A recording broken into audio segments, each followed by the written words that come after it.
اس پورے سفر میں حاجیوں سے لڑنا نہیں ہے بلکہ حاجیوں کا خیال رکھنا ہے۔ میں آپ کو ایک لاجک سمجھاتا ہوں۔ حاجیوں کو ضیوف الرحمان کہا گیا، اللہ کے مہمان۔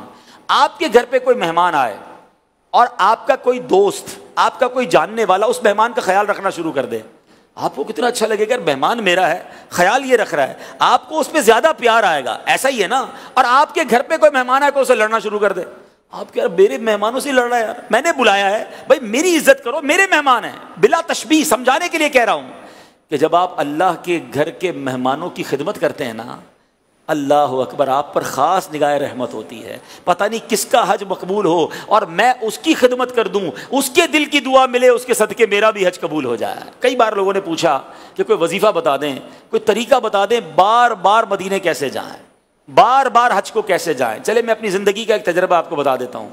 میں نے اپنی زندگی میں دیکھا ہے کہ جنہوں نے سفر حج میں یا سفر حرمین میں حاجیوں کی خدمت کی ہے نا، اللہ کے گھر کے مہمانوں کی خدمت کی ہے، ان کو بار بار بلایا جاتا ہے۔ آپ دیکھ لیجئے، آپ چیک کر لیجئے۔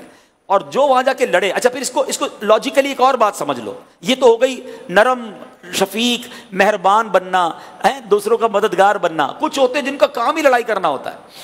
آپ اپنے گھر پہ کس کو بار بار بلاتے ہیں؟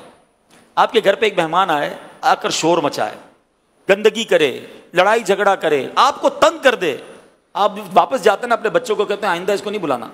اور کوئی مہمان آئے بڑا نرم شفیق، آپ کے گھر کا بھی خیال رکھے، شور بھی نہ بچائے، جاتے جاتے آپ کو تحفہ بھی دے کر جائے، آپ کہتے ہیں بڑا اچھا آدمی تھا، اس کو دوبارہ بلانا ہے۔ ایسا ہی ہے نا، اپنے گھر پہ بھی آپ اسی کو بلاتے ہیں جو گھر والوں کا اور گھر کا خیال رکھتا ہے۔